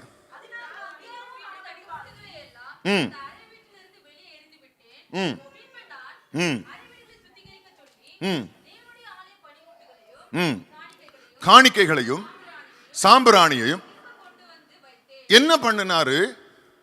அவர் என்ன பண்ணி வச்சிருந்தாரோ இந்த எலியாசிப், அதை எல்லாத்தையும் எடுத்து வெளியே போட்டான். திரும்ப பரிசுத்தம் பண்ணான், திரும்ப ஆலயத்தில் வைக்க வேண்டியதை கொண்டு வச்சான். அவ்வளவுதான். அல்லேலூயா. அவர் அதான் பண்ணார். ஏன்டா இப்படி பண்ண? ஒரு கேள்வி கேட்கல. ஏன் இப்படி பண்ண? அவனுடைய சட்டை பிடிச்சு கேட்கல. எனக்கு அந்த ரைட்ஸ் இல்லை. Price the Lord. அழைப்பின்படி அவன் ஆசாரியன். தப்பு பண்ணான்னு சொன்னா அது அவனுக்கு ஆண்டவருக்கு உள்ளது. வேதத்தில் தெளிவா ஆண்டு சொல்றாரு, லேவி என் பங்கு. Praise the lord. லேவி என் பங்கு. உன் கையில் ஆண்டவர் விட்டு கொடுக்கல, விட்டு கொடுக்கவும் மாட்டார். நீங்க எவ்வளவு தூரம் ஒரு ஊழியக்காரனை அழிக்கணும்னு நினைக்கிறீங்களோ அந்த அவ்வளவு தூரம் ஆண்டவர் திரும்ப மேல கொண்டு வருவார். ஆனா இதில் அழிஞ்சு போறது யார் தெரியுமா? அழிக்கணும் நினைக்கிறவர்கள் அழிந்து போவார்கள். ஏன் நான் சொல்றேன்னு, அந்த பாஸ்டர் தப்பாவே பண்ணியிருக்கலாம், தப்பு பண்ண மாட்டாங்கன்னு சொல்ல, தப்பே பண்ணியிருக்கலாம். ஆனா எனக்கிட்ட விட்டு தரமாட்டாருங்கிற ஆண்டவர். புரியுதுங்களா? விசுவாசிக்கிட்ட ஆண்டவர் அந்த ரைட்ஸை கொடுக்கறதே கிடையாது. என்ன வேணா இருக்கட்டும், அது ஆண்டவருடைய பொறுப்பு. நான் என்ன செய்யக்கூடாது. அல்ல, புரியுதா உங்களுக்கு நான் என்ன சொல்றேன்னு? இதனால் என் தலையின் மேல், என் குடும்பத்தின் மேல், என் பிள்ளைகளின் மேல் சாபத்தை நானே போட்டுட்டு இருக்கிறேன். மண்ணை அள்ளி நம்மவே தலைக்கு மேல போட்டுட்டு இருக்கிறோம். புத்திசாலியா இருங்க. ஹல்லேலூயா. பேசுறதுக்கு முன்னாடி கவனமா இருங்க. குறை தேட ஆரம்பிச்சோம்னா எல்லார்ட்டையும் குறை இருக்கும். ஆனா அதை விட்டுட்டு என்ன செய்யலாம்? அவர்கள் மூலமாக ஆண்டவர் எனக்கு தருகிற நன்மைகளை நம்ம பார்க்க ஆரம்பிச்சிட்டோம்னு சொன்னா யாருக்குமே எந்த பிரச்சனையும் கிடையாது. ஏன்னு சொன்னா, குறை தேடனேன்னு சொன்னா, எங்கிட்ட நான் குறை தேடனாலே 1000 குறை தேடலாம். ஆனா நான் என்ன பண்றேன், ஏன் குறைய தேடாம மற்றவங்க குறைய தேடிக்கிட்டே இருக்கேன். அதான் வசனம் சொல்லுது, உங்ககிட்ட ஒரு இன்னொரு சகோதரன்ட்ட உத்திரம், சரி உன் கண்ணுல ஒரு சின்ன துரும்பு சகோதரன்ட்ட இருக்கு, ஆனா எங்கிட்ட என்ன இருக்கு? உத்திரத்தை போல. அப்படின்னா ஒரு வீட்டை தாங்கிறது என்னது? உத்திரம் தெரியுமா? ஓடு போட்டிருக்கும் வீட்டுக்கு தாங்கி நிற்கும் பார்த்தீங்களா, அந்த ஓட்டு கூரைய, அது எது தாங்கி நிற்கும்? உத்திரம்னு சொல்லுவாங்க. அதுக்கு அந்த உத்திரம் அந்த முழு கூரையும் தாங்கி நிற்கும். அப்போ வசனம் சொல்லுது, உங்ககிட்ட இருக்கிறதோ பெரிய உத்திரத்தை போன்றது. அதாவது முழு கூரையும் தாங்கி கொடுக்கக்கூடிய அவ்வளவு பலமுள்ள உத்திரம் நீ வச்சிருக்க. ஆனா அவங்க கண்ணில் என்ன இருந்துச்சு? ஒரு சின்ன துரும்பு. ஆனா இவர் எதை எடுத்து போட பார்ப்பாராம்? உத்திரம் அப்படியே தான் இருக்கும், துரும்ப எடுக்கட்டுமான்னு வந்து கேட்பாராம். உங்ககிட்ட துரும்பு இருக்குன்னு சொல்லுவாராம். அதான் வசனம். எல்லார்ட்டையும் அப்படிப்பட்ட காரியங்கள் தான் இருக்கணும். விசுவாசிகள் நம்ம என்ன செய்யணும் அப்படின்னா, ஞானம் உள்ளவங்களா இருக்கணும். புரியுதா? புத்தி உள்ளவர்களா நடந்து கொள்ளணும். ஆமென். Praise the lord. இந்த தொபியாவுக்கென்று ஒரு அறை ஏற்படுத்தி இந்த ஆசாரியன் தவறு பண்ணின போது நெகேமியா வந்து அவனுடைய எல்லா பொருட்களையும் வெளியே அனுப்பி மீண்டும் சுத்திகரித்தான். ஹல்லேலூயா. அப்போ எலியாசிப் செய்த புத்தியினத்தை யார் சரி செய்தது? நெகேமியா. நெகேமியாவுக்கு தெரியும் தவறு, நெகேமியாவுக்கு தெரியும் இது தப்பு, இது நடக்கக்கூடாது, இது செய்யக்கூடாது. இப்படிப்பட்ட காரியங்களில் நம்மவும் கவனமாக இருக்க வேண்டும். Price the Lord. மூன்றாவது ஒரு நபரை நான் காண்பிக்கிறேன், வாசிங்க. 1 சாமுவேலின் புஸ்தகம் 25ஆம் அதிகாரம். 25ஆம் அதிகாரத்தில் 2ஆம் வசனத்தை வாசி. மாகோனிலே ஒரு மனுஷன் இருந்தான், அவனுடைய தொழிற்துறை கர்மேலில் இருந்தது. அந்த மனுஷன் மகாபாரி குடித்தனக்காரனா இருந்தான். அவனுக்கு 3000 ஆடும் 1000 வெள்ளாடும் இருந்தது. அவன் அப்பொழுது கர்மேலில் தன் ஆடுகளை மயிர்கத்தரித்துக் கொண்டிருந்தான். அந்த மனுஷனுக்கு நாபால் என்றும் அவன் மனைவிக்கு அபிகாயில் என்றும் பெயர். அந்த ஸ்திரீ மகா புத்திசாலியும் ரூபவதியுமாயிருந்தாள். அந்த புருஷனோ முரடனும் என்னவா இருந்தான்? துராகிருதனுமாயிருந்தான். அவன் காலேபுடைய சந்ததியான். இங்க ஒரு மனுஷனை குறித்து நம்ம வாசிக்கிறோம். அவனுடைய பேர் என்னது? நாபால். அவங்க மனைவி பேர் என்னது? அபிகாயில். மனுஷனை குறித்து சொல்லும் போது இந்த கர்மேலில் இப்படிப்பட்ட ஒரு மனுஷன் இருந்தான். அந்த ஸ்திரியை குறித்து சொல்லும் போது அவள் மகா ரூபவதியும் இல்லையா, புத்திசாலியும் மகா ரூபவதியுமா இருந்தாள். Price the Lord. யாருக்கு வாக்கப்பட்டுருச்சு? நாபாலுக்கு வாக்கப்பட்டுருச்சு. இங்க இந்த அபிகாயினுடைய சூழ்நிலையை கொஞ்சம் கவனிச்சு பார்த்தீங்க அப்படின்னா, போயும் நாபாலுக்கு வாழ்க்கப்பட்டோமே அப்படிப்பட்ட ஒரு மனுஷன். அந்த மனுஷனுடைய பேர் என்ன? நாபால். அந்த பேருடைய அர்த்தம் என்ன அப்படின்னா மூடன். Price the Lord. மூடன். புரியுதுங்களா? இவன் நல்ல வசதியில் நல்ல வசதி உள்ள ஆளு, நல்ல செல்வ செழிப்பான ஒரு மனுஷன். என்னன்னா அவங்களுக்கு நிறைய ஆடு மாடு மந்தை பெரிய அளவில் இருந்துச்சு. அதை வச்சுதான் அன்னைக்கு அங்கே வசதி முடிவு பண்ணுவாங்க. அப்போ தாவீது என்ன பண்றாரு அப்படின்னா, தாவீதினுடைய மந்தை மேய்ப்பர்கள் இது மாதிரி மந்தை போய் மேய்க்க போய் மயிர் கத்தரிக்க போயிருக்கிற போது அவர்களுக்கு ஆகாரத்திற்காக ஆகாரம் வேண்டும்படி இந்த நாபால் இடத்துல அனுப்புகிறார் ஆளு. புரியுதுங்களா? அப்ப நாபால் என்ன பண்ணுவாருன்னு சொன்னா, எனக்கு தாவீது யாருன்னே தெரியாது அப்படின்னு சொல்லிடுவார். தாவீது அனுப்பினதற்கான முகாந்திரம் என்ன அப்படின்னா, அதுக்கு முன்னாடி நாபாலுடைய மந்தை மேய்ப்பர்கள் மந்தை மேய்த்த போது தாவீதும் அவனோடு இருந்தவர்களும் இவர்களுக்கு போஜனம் கொடுத்திருப்பாங்க. யாருக்கு? நாபாலுடைய மேய்ப்பர்களுக்கு. புரியுதா? அப்ப கிவ் அண்ட் டேக் மாதிரி. நான் ஏற்கனவே உங்க மேய்ப்பர்களை எல்லாம் நான் கவனிச்சிருக்கேன். உங்க ஆடுகளுக்கு ஒரு தீங்கும் வராதபடி, உங்க மேய்ப்பர்களுக்கு ஒரு தீங்கும் வராதபடி நான் பார்த்திருக்கிறேன். என் கூட இருந்தவங்க பார்த்திருக்காங்க. அதனால இப்போ எனக்கு ஒரு தேவை வந்திருக்கு. புரியுதா? என் மேய்ப்பர்களுக்கும் என் மந்தைக்கும் ஒரு தேவை வந்திருக்குன்னு சொல்லிட்டு இந்த தாவீது அந்த ஆட்களை அனுப்பும் போது இவர் என்ன பண்ணிடுவார்? கொஞ்சம் ஓவர் டோஸ்ல இருந்துருவார். புரியுதுங்க? நம்ம பார்த்தோம் இல்லையா? மகாபாரி குடிக்காரன் குடித்தனக்காரன் அப்படின்னா மகா குடிகாரன். புரியுதுங்களா? அப்படி உள்ள மனுஷன் அந்த குடி போதையில என்ன சொல்லிடுவான் அப்படின்னு சொன்னா செய்த நன்றியை மறந்துடுவான். புரியுதுங்களா? இன்னும் எத்தனையோ பிள்ளைக இந்த மகாபாரி குடிகாரங்கிட்ட பாட்டிக்கிட்டு படுற பாடு இருக்கு. இதுக்குதான் யோசிக்கும், போய் இந்த மாதிரி ஒரு மிருகத்திட்டுக்கு நான் வாழ்க்கப்பட்டுட்டனே அப்படின்னு சொல்லி. புரியுதுங்களா? ரொம்ப வேதனை பார்த்துங்க, உண்மையிலேயே ரொம்ப வேதனை. இந்த மாதிரி ஆளுகள்கிட்ட மாட்டிட்டு பிள்ளைக படுற பாடு நம்ம கேட்டோம்னு சொன்னா நம்முடைய இருதயம் எல்லாம் நொறுங்கியே போயிடும். அப்படிப்பட்ட கதைகள் நம்ம பல கேட்கலாம். புரியுதுங்களா? அப்போ இப்படிப்பட்ட இந்த மனுஷன் தாவீது எனக்கு தெரியாது அப்படின்னு சொன்னோன்னா தாவீதுக்கு கோபம் வந்துடும். அப்போ என்ன பண்ணுவார் அப்படின்னா, ஆட்களை அனுப்பி கிளம்புங்க, அவனை இன்னைக்கு காலி பண்ணிடுவோம் அப்படின்னு கிளம்புவார். புரியுதுங்களா? அப்போ என்ன பண்ணுவார்? ஆட்களை அனுப்புவார். ஆனால் இந்த அபிகாயிலை குறித்து சொல்லப்பட்ட இந்த வசனம், இந்த வார்த்தை, அவள் குறித்து என்ன சொல்லியிருக்கு வசனம்? அவள் ரொம்ப அழகான ஒரு மனைவி, அதே போல அழகுக்கேத்தது போல புத்திசாலியான ஒரு மனைவி. நம்ம ஊர்ல சொல்லுவாங்க, அழகும் அறிவும் சேர்ந்தது மாதிரி ஒரு பொண்ணு கிடைச்சுன்னா அவன் பாக்கியவான் அப்படின்னு சொல்லுவான். அப்படி யாருக்கு ஒரு மனைவி கிடைச்சது? இந்த நாபாலுக்கு கிடைச்சது. நான் என்னுடைய பாசனை போய் இவனுக்கு போய் வாழ்க்கப்பட்டிருக்கேன் அப்படிதான் நம்ம பேச வேண்டியிருக்கு. ஏன்னா அந்த மனுஷன் அப்படிப்பட்ட ஒரு மூடன். எல்லாம் இருந்தது, பணம் இருந்தது, செல்வம் இருந்தது, கூட வேலை பார்க்கக்கூடிய ஆட்கள் இருந்தான், எல்லா விதத்திலும் நல்லா இருந்தான். ஆனா அவன் எப்படிப்பட்டவனா இருந்தான்? அறிவில்லாத மூடனா இருந்தான். அவனுடைய மனைவியை குறித்து வேதம் சொல்லுது, அவள் மகா புத்திசாலியும் ரூபவதியுமா இருந்தான். அப்போ இந்த மனைவி இந்த தாவீது இப்படி தன் கணவனை கொல்றதுக்கு அடிக்கிறதுக்கு வர்றான் அப்படின்னு கேள்விப்பட்ட உடனே என்ன பண்ணிட்டாங்க அப்படின்னு சொன்னா, தாவீது என்ன கேட்டாரோ அதை அவன் எதிர்த்து, அதாவது கோபத்தோடு கிளம்பி வர்ற போது அவன் வரக்கூடிய வழியில இவங்க வேகமாக முந்தி போய் அவன் முன்பாக விழுந்து என்ன பண்ணிட்டாங்க? அவனுடைய கோபத்தை தணிக்கும் விதமாக பேசி போஜனத்தை கொடுத்து, அவங்க அழகா பேசுவாங்க, அதை நீங்க படிச்சு பாருங்க, ரொம்ப அழகா இருக்கும். இப்படிப்பட்ட ஒரு புத்திசாலியான மனைவி தான் நாபாலுடைய மனைவி. அந்த அது வாசிக்க போன டைம் ஆயிரும், நான் சொல்லிட்டு போனேன், வீட்டில் போய் வாசிச்சுக்க சரியா. ரொம்ப அழகா பேசுவாங்க. என் ஆண்டவன் கர்த்தருடைய ஊழியக்காரன், நீர் இந்த மாதிரியான ஒரு முட்டாப்பையில அடிச்சு ரத்தம் சிந்துறது எனக்கு விருப்பம் இல்லை, கர்த்தருக்கும் அது பிரியமானதில்லை. கர்த்தருடைய யுத்தத்தை நடத்துகிற உம்மை கர்த்தருடைய வீட்டை கட்டுவார் என்று சொல்லி பல காரியங்களை எடுத்து பேச, அதோட தாவீது கூழாயிருவார். புரியுதுங்களா? அதோட கூழாயிருவார். அப்போ எவ்வளவு பெரிய கோபத்துல ஒரு மனுஷன் குடும்பத்தையே அழிக்கும்படியா புறப்பட்டு வந்தாலும் புத்திசாலியான ஸ்திரீ என்ன பண்ணிருச்சு? இந்த முட்டாப்பயலை காப்பாத்திருச்சு.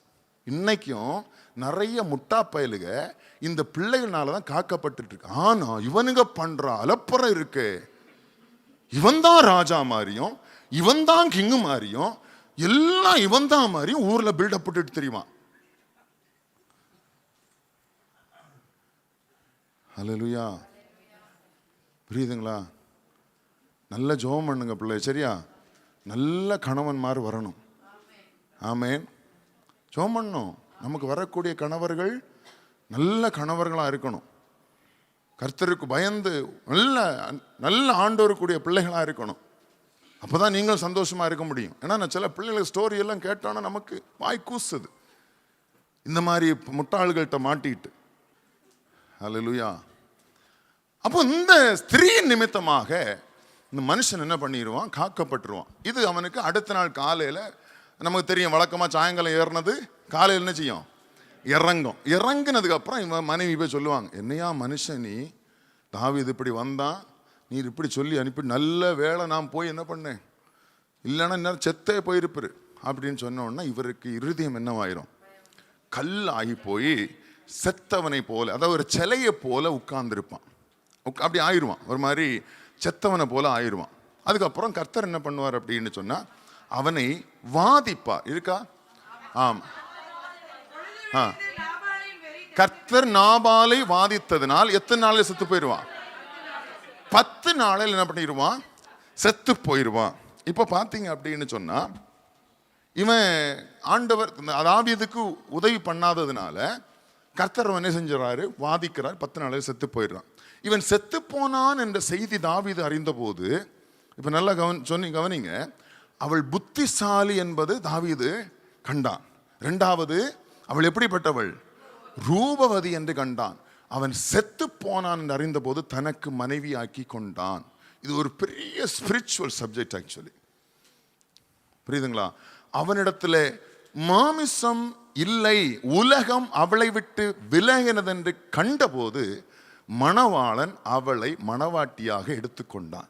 Price the lord. இது ஒரு பெரிய சப்ஜெக்ட் பார்த்துங்க. நம்ம ஒரு டீப்பா போனோம்னா அழகா ஒரு மெசேஜ். Price the Lord. எப்போ அபிகாயிலை விட்டு அவன் இல்லை என்று சொல்லி தாவீது அறிந்தானோ, அடுத்தது செஞ்ச காரியம் என்னன்னா, அவ ரூபவதியும் புத்திசாலியும். புரியுதுங்களா? நீதிமொழிகள், சரி, நீதிமொழிகள் நம்ம வாசிக்க முடியும் புத்திசாலி பெண்ணை குறித்து, இல்லையா? எப்படிப்பட்டவா இருப்பா, எப்படியெல்லாம் இருப்பா, என்னென்ன செய்வாங்க. இப்படிப்பட்ட ஒரு பெண் என்று அவள் அறிந்த உடனேயே அவன் செத்து போன உடனேயே போய் அவளை தனக்கு மனைவி ஆக்கி கொள்ளுவான். Price the Lord. புரியுதா? அப்ப இதுல எவ்வளவு தூரம் தாவீது புத்தியா நடந்துகிட்டான், எவ்வளவு தூரம் அபிகாயில் புத்தியா நடந்துகிட்டாங்க. புரியுதா உங்களுக்கு நான் என்ன சொல்றேன் அப்படின்னு? அப்ப நாமும் புத்தி உள்ளவங்களா இருக்கணும். Price the Lord. புத்தியினமான காரியங்கள் நம்ம இடத்துல என்ன செய்யக்கூடாது? இருக்கக்கூடாது. நம்ம மனம் முடிக்க போகிறவர்கள், மனம் முடிக்காதவங்களுக்கு சொல்றேன், மனம் முடிக்கிற பிள்ளைகள், அதை கணவனோ இல்லைன்னா பையனோ பொண்ணோ யாரா இருந்தாலும், நம் மனம் முடிக்கிறவர்கள் எப்படிப்பட்டவங்களா இருக்கணும்? ரூபவதியாகவும் இருக்கணும், புத்திசாலியாகவும் இருக்கணும். யாரையோ ஒருத்தங்களை, எப்படியோ ஒருத்தங்களை கல்யாணம் முடிச்சுட்டு போறதில்ல. திருமண வாழ்க்கை என்பது அது தேவனுடைய ரகசியம், தேவன் தரக்கூடிய ரகசியமான ஆசீர்வாதம். அது ரகசியமாய் பத்திரமாய் பாதுகாக்கப்பட வேண்டிய ஆசீர்வாதம். Price the Lord. புரியுதா வசனம்? மத்தேயு எழுதின சுவிசேஷம் 25ஆம் அதிகாரம் 1ஆம் வசனத்திலிருந்து வாசி. அப்பொழுது பரலோக ராஜ்யம் தங்கள் தீவெட்டிகளை பிடித்துக்கொண்டு மணவாளனுக்கு எதிர்கொண்டு போக புறப்பட்ட 10 கன்னிகைகளுக்கு ஒப்பாயிருக்கும். அவர்களில் 5 பேர் புத்தி உள்ளவர்களும் 5 பேர் புத்தி இல்லாதவர்களுமாய் இருந்தார்கள். புத்தி இல்லாதவர்கள் தங்கள் தீவெட்டிகளை எடுத்துக்கொண்டு போனார்கள், எண்ணெயோ கூட கொண்டு போகவில்லை. எண்ணெயையும் கொண்டு போனார். இங்க நம்ம 2 பேரை பார்க்கிறோம். ஒரு குரூப் எப்படிப்பட்டவங்க? புத்தி உள்ளவர்கள். இன்னொரு குரூப் புத்தி இல்லாதவர்கள். மணவாளன் வருகிறார் என்று அவர்கள் கேள்விப்பட்ட போது மணவாளனை எதிர்கொண்டு போகும்படியாக அவங்க என்ன செஞ்சிருக்கிறாங்க? வந்திருக்கிறாங்க. புரியுதா? மணவாளனுக்கு எதிர்கொண்டு போகும்படியாக வந்திருக்கிறாங்க. புத்தி உள்ளவங்க என்ன பண்ணாங்க? தங்களோடு கூட விளக்கையும் எண்ணெயும் என்ன செஞ்சிருந்தாங்க? எடுத்துட்டு போயிருந்தாங்க. விளக்கு மட்டும் கொண்டு போகல, அதோடு கூட எண்ணெயும் என்ன எடுத்துட்டு போயிருந்தாங்க? எண்ணெயும் எடுத்துட்டு போயிருந்தாங்க. புத்தி இல்லாதவங்க என்ன பண்ணியிருந்தாங்க? என்ன கொண்டு வாசிங்க. புத்தி இல்லாதவர்கள் என்ன கொண்டு போகாம போனார்கள்? எண்ணெயோ கூட கொண்டு போகாமல் போனார்கள். அப்போ அங்க வாசிக்கும் போது அவங்க தீவெட்டி எடுத்திருந்தாங்க, ஆனா எதை எடுக்கல? புத்தி உள்ளவர்கள் என்ன பண்ணியிருந்தாங்க? தீவெட்டியும் எடுத்திருந்தார்கள், எண்ணெயும் எடுத்திருந்தார்கள். இப்போ இந்த எண்ணெய் எடுக்காம போன கேசுடைய எண்ணெய் என்னவா இருந்திருக்கும்? தாட் என்னவா இருந்திருக்கும்? என்னவா இருந்திருக்கும்? நம்ம கூட ஒரு 5 பேர் இருக்காங்கல்ல, நம்ம கொஞ்சம் வாங்கிக்கலாம். புரியுதா? புரியுதா? அது எடுக்கணும், எடுத்திருக்கலாம். ஆனா இவங்க என்ன நினைச்சு வந்திருப்பாங்க? ஏற்கனவே 5 பேர் எப்படி வராங்க? தீவெட்டி வச்சிருக்காங்க, எண்ணெய் வச்சிருக்காங்க. அப்ப நம்ம அவங்க என்ன பண்ணுவோம்? கொஞ்சம் வாங்கிக்கலாம், கடன் வாங்கி. நிறைய பேருடைய லைஃப் எங்கேயாவது கொஞ்சம் கொஞ்சம் வாங்கி ஓட்டிடலாம்னு நினைக்கிறவங்க இருப்பாங்க. பார்த்தீங்களா? அவனா உழைச்சி அவனா எல்லாம் பண்ணணும். எதையாவது போற போக்கில் கொஞ்சம் அங்கங்க வாங்கி அப்படி குடும்பத்தை நடத்தி போயிடலாம். அப்படி இருக்கவங்களும் இருக்காங்க. புரியுதுங்களா? இது ஒரு லேசியான ஒரு சுபாவம். இது இப்போ ஒரு நிர்விசாரம். இது நிர்விசாரமா எடுத்துட்டு, அதாவது என்ன கொண்டு போகணுங்கிறது பேசிக்கா இருக்க வேண்டிய ஒரு நாலேஜ். அப்ப இந்த ஸ்திரீகள் என்ன பண்றாங்க, விளக்க கொண்டு போனவங்க எண்ணெய் எடுக்காம போயிட்டாங்க. ஆனா புத்தி உள்ளவர்கள் என்ன பண்ணாங்கன்னு தெரியுமா? Price the Lord. அவங்களுக்கு தேவையான அளவு எண்ணெயையும் கொண்டு போனாங்க. இது நார்மலா அவங்க செஞ்ச காரியம். அடுத்தது இவங்க என்ன புத்தியா செஞ்சாங்க அப்படின்னு பாத்தீங்கன்னு சொன்னா, இப்ப மணவாளன் வர்றாரு அப்படின்னு சொல்லி கேள்விப்படுறாங்க. கேள்விப்படுற மாத்திரத்துல என்ன பண்ணணும், எதிர்கொண்டு போகணும். அப்ப புத்தி உள்ளவங்க என்ன பண்ணாங்க, எல்லாத்தையும் தீவட்டிகளை ஆயத்தப்படுத்துறாங்க. புத்தி இல்லாதவங்க என்ன பண்றாங்க, அவங்களும் ஆயத்தப்படுத்துறாங்க. புரியுதா? ஆயத்தப்படுத்தும் போது எண்ணெய் இல்லாததுனால என்ன ஆயிருச்சு, விளக்கு அணையுது. Price the Lord. அப்ப உடனே என்ன பண்றாங்க, புத்தி உள்ள, நான் சொன்னேன் பாத்தீங்களா, நம்ம கேட்டுக்கலாம், கொஞ்சம் கொஞ்சம் எல்லார்ட்டையும் ஒரு ஸ்பூன் வாங்கணும்னா நம்ம விளக்கும் எரிஞ்சிடும் அப்படின்னு ஒரு எண்ணத்துல அவங்க என்ன செய்யறாங்க, அவங்க கிட்ட போய் கொஞ்சம் கொஞ்சம் எங்களுக்கும் கொடுங்க. அப்ப இதுல என்ன புத்தியா அவங்க நடந்துகிட்டாங்க அப்படின்னு சொன்னா, இப்ப நாங்க உங்களுக்கு கொஞ்சம் தந்தோம்னு சொன்னா உங்களுக்கும் பிரயோஜனம் இல்லை, எங்களுக்கும் பிரயோஜனம் இல்லை. அட்லீஸ்ட் கொண்டு வந்தது எங்களுக்காவது பிரயோஜனப்படணும் இல்லையா? அப்படித்தானே?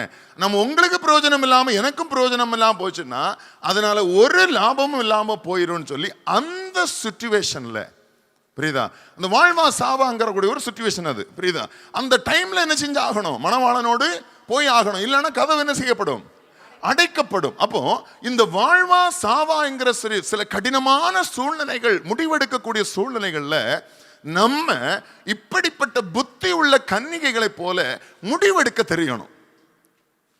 அல்லேலூயா. நம்ம முடிவெடுக்கிறதுக்கு அறிஞ்சிருக்கணும். நமக்கு சரி போனா போட்டு என்ன, நம்ம தெரிஞ்ச ரொம்ப நண்பர்கள் கூடவே இருந்தவங்க இல்லையா, பாவம் அவன் என்ன பண்ணுவான், கொஞ்சம் கொடுத்தாதான் என்னன்னு சொல்லி நம்ம இழக்கப்பட்டோம் என்று சொன்னால், நான் ஆரம்பத்தில் வாசித்தது போல என்னுடைய விசுவாசத்தை விட்டு வழுகி போக பண்ணுவார். அல்லேலூயா.